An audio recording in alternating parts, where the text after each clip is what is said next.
It's time for today's face-off on Fox Soul. Challengers Quan LX and Big Angry Adams, ready to go blow by blow on those hot topics. Face-off on Fox Soul starts right now.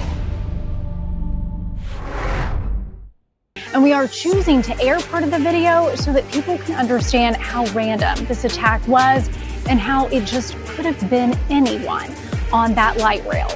The suspect, DeCarlos Brown, is already on the light rail when the victim, Irina Zarutska, gets on Friday, August 22nd, right around 10 p.m. Brown sits behind her for about 4.5 minutes. He doesn't seem to look in her direction at all, doesn't even seem to notice she's there until suddenly, out of nowhere, he pulls out a knife. Zarutska has no idea what's coming. The suspect quickly stabs her 3 times and then just walks off as if nothing happened, leaving her to die. So sad. And Brown changes clothes and runs off the light rail at the very next stop. Now, Brown is in jail, charged with murder, and he's being held without bond. Quanell, there are plenty of videos out there that don't have the young woman's face blurred. She's an incredibly young, blonde Ukrainian immigrant who had come to this country, was working. She had just left the pizza shop where she worked and was taking the light rail home. It was unique in how this, firstly, zero national media attention until there was a groundswell of outcry about the zero national media attention, with the exception of conservative outlets. And now there has been, and you have like Axios, a journalist, Mark A. Caputo, wrote an article where he castigated MAGA's response and suggested that surveillance videos being leaked showing the actuality of what happened or the problem, not, of course, the murder. But you even heard how this woman, this journalist, the local journalist, framed it as, oh, we don't know what happened. We don't know why. Random, right? If you didn't have the blurred face, you would see that the single Caucasian woman walked in, sat down, and then got brutally stabbed to death, stabbed many, many times, and murdered for doing absolutely nothing by an African-American man. And we know that if the races were reversed, we would have been deluged with national media attention, and the assumption would be this was an awful racially motivated attack. We don't ever have these discussions, right? That there's some discussion on conservative spaces that he had been arrested 14 times, most of them for violent crimes with very little consequence, although I think there was an aggravated robbery he did a few years. But immediately after that parole, he started being violent again, assaulting his sister with no consequence. And we have the mayor of Charlotte, an African-American woman. She's come out and made all of these grandiose statements about the need for more mental health care, and basically laying the groundwork as the city leader for this man to seek to get off for his crime for being crazy. Now, all murderers are crazy. The legal question is, of course, whether or not they appreciated what they did was wrong. And of course, him disrobing and throwing away his bloodstained clothes and fleeing suggests that he absolutely knew what he was doing wrong. So crazy really doesn't have much to do with his culpability. But at the end of the day, what we're not talking about is this appears to be facially a racially driven murder. It's not being discussed by any media. It's being wholly ignored. And the truth is that if we saw it happen in reverse, it would be on every headline. And another truth that no one wants to talk about, if you look at just murders in America, the white people are murdered by black criminals at a 2-to-1 ratio, right? In raw numbers, right? And when you, of course, make a per capita math, you look at the difference in population sizes, it's between 6 and 7 times more likely for a white person to be murdered by a black criminal than a black person to be murdered by a white criminal. And of course, if you look at victim crime as a whole, it is a white person is 31 more times likely to be a victim of a victim crime perpetrated by a black criminal than a white criminal is to perpetrate a crime against a black victim. We talk about the homogeneity of crime, and there's only one demographic of criminals, not all people, criminals, that seem to love to spread it everywhere. And we never have these discussions. What do we do in America? With Daniel Penny, when he restrains a guy threatening people, it's all racism all the time, force fed everybody's throat, right? But we see time and time again, we just in Auburn, Alabama, just this week, a white woman walking her dog in a park, a veterinarian, a very popular veterinarian, he was hatcheted to death by a young black man in another completely unprovoked attack. And it is my thought that in the last 10 years, 15 years of America, we've had this narrative, a lot from you, about the evilness of whitey, right? How we need to do away with whiteness. White, bad. And does this seem, Quanell, to you like this is the consequence of people hate mongering on people with white skin, that now we have crazy people every week randomly attacking and murdering people, and the media just absolutely ignores the racial angles? Well, Charles, let me first say that we extend our sympathies and deepest condolences to her family. She was the victim of an evil, wicked attack, and it's very obvious this man who committed this crime should be put away in prison for the rest of his life, if not face the death penalty, because she did absolutely nothing to deserve to be attacked. She's innocent, and what happened was evil and wrong. But if you look at the history of these public transportation systems, these rail systems, these subway systems, you see these brutal attacks against all races of people, including black people, by black people also. And so I don't think, and I don't see any evidence anywhere that suggests that race played a role or was the motivation in her attack, because the same man that we're speaking of now, this criminal, this evil, wicked individual, has been committing crimes against black people for a long time, and race was never the motivating factor. He's also committed crimes against others. If there was something here, legitimately, that where when he was attacking her, he was yelling racial slurs, making statements like that, there's nothing there. But there's proof that this man has a systemic mental health problem and mental health history. And when you watch the video, you can tell something is psychologically wrong with this man because of what he did. But what I also was shocked about, the number of other men that were on the subway who witnessed this attack, and nobody intervened. Nobody tried to restrain him. Nobody tried to stop him. And that's the problem. We're seeing this more and more, where people are being butchered and attacked in public transportation systems, and people are not intervening to protect these people. But Charles, I see that you love to turn it into a race issue because the perpetrator is black and the victim is white. When you look at America's public transportation and parks where the veterinarian was attacked, you have more people of color being attacked by other people of color, and you have more people of color being attacked on public transportation systems by people of color, and it has nothing to do with race. Just because this sick individual, in this case targeted, as you want to say, a blonde-haired white woman, and bringing up her blonde hair, which don't mean a damn thing about what happened to her on this subway. So I disagree with you, Charles. I don't believe race played a role in this whatsoever. And then when you make the argument, oh, there's no public outcry, there's no public attention.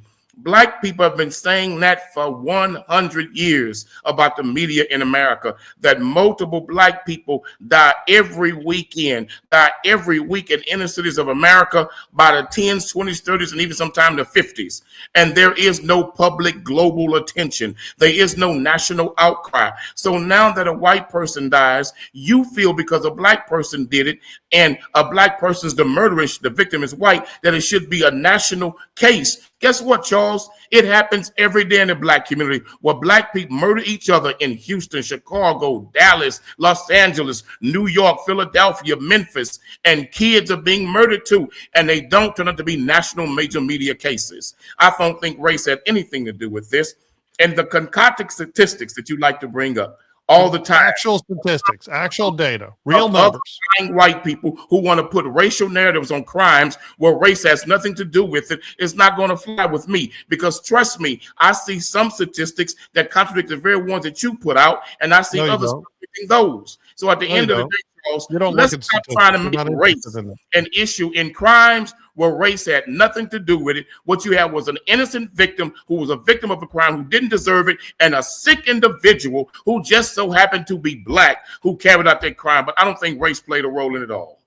Well, it's interesting that you say that I am trying to make a racialized issue, because what I'm talking about is the failure to address the issue of race holistically by the legacy you media. brought up race But into this. I like Race to has talk, nothing to do with it. but the truth is that you make everything an issue of race if it can't I didn't demonize bring up white race people. one time. That's in your You bread and did. butter. That's your career. That's what you do for a brought up living. race I'm in talking this, again. I in let this you talk. argument, Charles. And here you are just interrupting over and over again because you don't want to have real discussions, right? If you looked on that bus, it was filled with people of color, right? And this one white woman gets on and sits down, and this guy stabs her to death for absolutely no reason without provocation, right?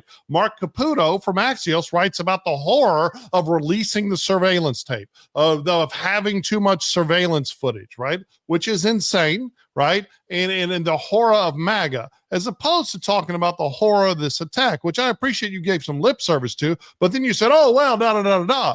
But the truth is, we would all be force-fed with the horror of it on the front page of every paper, a sea of protests and marches if the races were reversed. But That's when you not reverse true. it, no one cares. And you talk about men not intervening. On this very show, you went on for weeks and weeks and weeks about the evil of Daniel Penny when he did intervene. And we saw But all he the media intervened platform against it. a man We who saw attacked no all one. the media But platform it Daniel by Penny putting up pictures intervened of against a that man was who didn't attacking commit a other crime, people Charles. from a You're decade mixing ago, apples and pretending this guy artichokes. was a young, You're not nice comparing the kid two. They're not when he was comparable. terrorizing people, and Mr. Penny had to But go he all committed the no way crime. to an In this incredibly case, diverse this man jury committed a verdict crime. that In this found him case, not in the Daniel guilty, Penny case, right? the black victim You're committed not no crime. interested in people actually standing up and helping people, because God forbid a white guy does it. We can rest assured Crime in is many crime. big cities he would But be held there's to no account. racial And agenda you here. talk about all the black law-abiding citizens being victimized and murdered. Yeah, you're the same guy that was going crazy about Donald Trump putting the National Guard in Washington, D.C., where we've seen 0 black people get murdered since he did it, right? So But he stop has no pretending long-term like plan. you give a damn. But he has no I give a damn long-term about plan. everybody. I What don't good like is it to just crime. go into Washington and for 2 to 3 weeks Oh, here or we a go. month and then leave? What good did you do Who's saying if you have no he's doing that? long-term plan? Who's That's a saying he's political doing photo that? op, Charles. But what happens after political photo op is gone and the How troops are about gone? all What's the the lives long-term that were plan? saved? How about all the people that are But if still there's no breathing long-term air plan, it's just a because they Band-Aid on weren't cancer. murdered because a president, and I don't care what party, took action? It's the same with I Chicago. respect that. Now, let me tell you I something as an respect that. attorney. And not a If there's single life was stomping on lost. people's constitutional rights, I I would have agree. a problem. Not But a when they're single keeping people life has safe been lost. I and give him going credit after for that. criminals, But I we can't should give him all credit applaud it. for And you having know no what the long-term Democrats plan that to run fight our big crime. cities aren't doing? They're not doing a damn thing about crime. They're just saying, oh, crime is down.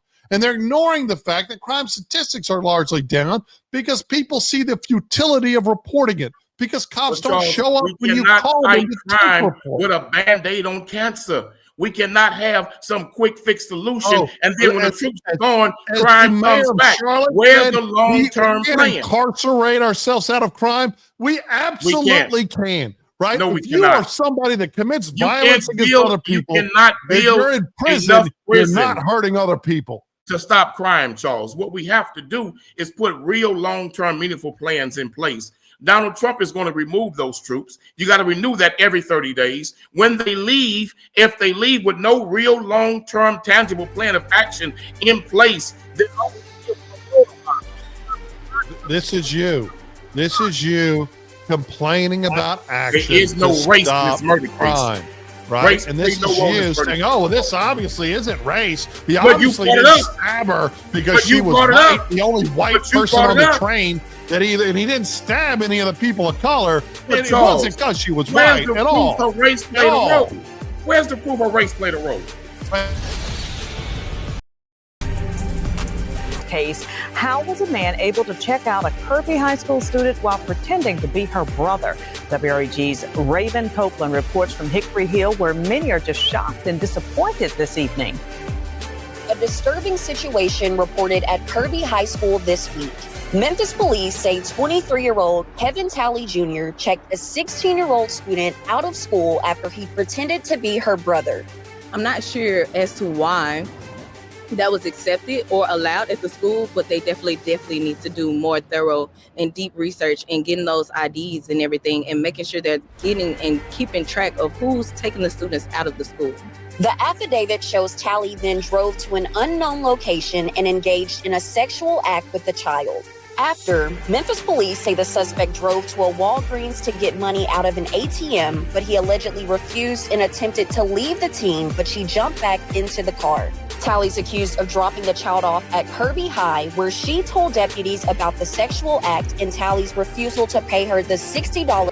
Charles, this is really an unbelievable story. It's shocking, and you really can't make this stuff up. That in 2025, we now have students running their own prostitution rings on campus during school hours and arranging for the Johns, the tricks, those who seek to pay these young students, these young girls for sex, to come to the school and go to the front office and check them out and bring them back after having sex with them and paying them. This is happening right under the noses of the teachers, the administrators, the alleged security officers on campus, Charles. When the policy and the practice should be, and in all schools from what I've known it with my own children, to where before you can pick a child up, you have to give them your ID. And they run your ID to check for criminal background checks. And they run your ID to make sure you're on the child's approved checkout list. If you're not on the list approved of by the parents to check that child out, you cannot remove that child. So what the hell was the administration doing, letting a strange man come on campus, check this young girl out for the purpose of having sex with her and paying her? And it was only because he did not pay her what she wanted and what they agreed to, that she jumped out and went told the police and told the school officials. This is sick, but this is not the first time, Charles. There's a prostitution ring that was being ran just a couple of years ago in Manville High School in Texas, Manville, Texas, at the Manville High School. There was other arrests and indictments in Spring, Texas, at another high school in Spring, Texas, where the teacher was the pimp, the lead orchestrator of having students used as prostitutes, working with her son, doing school hours. This is why parents now are pulling their children out of the public school system in America. This is why many parents don't feel safe sending our children to school in public school systems in America. You now have Texas leading the nation in teacher inappropriate relationship with students on campus. You have Texas leading the nation now on mass shootings and also crimes being committed against fellow students by students. Charles, all of this bullshit is out of control. What has happened to the public school system in America? And that's why many, including myself, support charter schools, support smaller schools that can be better supervised and secured. The American public school system has turned into an absolute joke. Well, I mean, Cornell, I have long on this show advocated for public schools that are smaller than public high schools, cap them at 500 people. We don't need $5 million auditoriums, $80 million football stadiums, and these giant football teams. We don't need it. It shouldn't be the priority for teams to compete on a state and national level. The priority should be student participation. The smaller the school, the more kids get to play sports or be involved in extracurricular activities. I don't think that prostitution of students is such an endemic problem that it is causing parents to pull children out of schools and come out of their own pocket to pay for the added fee costs of charter schools or private schools. I think that instead is all downstream from Obama era education policies that have culminated now in not disciplining students, determining the degree of discipline about race, about passing kids, not having a real metric, right, and pushing kids to the next grade instead of failing them when they're not You know, we have kids graduating. We talked about a young woman at UConn that graduated from high school who still couldn't read, right? We see statistics out of cities like Chicago where only a very, very small fraction of kids are reading at grade level. Right now in New York, you have Zohran Mamdani, the front runner for winning this mayoral contest there, who wants to do away with admission-based, application admission, merit-based charter schools in New York and do away with honors programs under the high school level because they're discriminatory, right? As opposed to saying, hey, we need to encourage kids. But the real problem with schools, the biggest problem, is the failure to discipline. And that yoke falls greatest on rule following, hardworking, law-abiding African-American students across this country in our biggest cities, because they have no protection and no hope in these impoverished schools, right, where there is absolute craziness. It's right here in Houston where kids go to school every day and they don't feel safe, right? And teachers, the ones that care, because there are teachers that care, there are plenty of those that don't, but there are plenty that do, right? They just have their hands tied. And then you have like the head of the teachers union in Chicago, who's a big anti-disciplinarian, and she's quite the loudmouth. Where do her kids go to school? Well, they go to private school, of course. So while this story is disgusting, it's awful. The whole story of pretending to be the brother reminds me of Ferris Bueller pretending to be Sloane's dad and picking her up in the stolen Ferrari from Ferris Bueller's Day Off with much more sinister circumstances, right?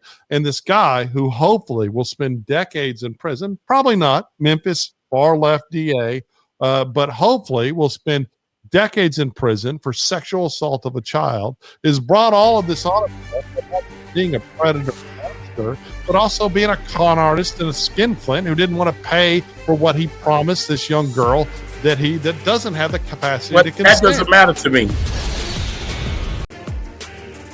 That's it for the Face Off on Fox Soul. We'll catch you next time.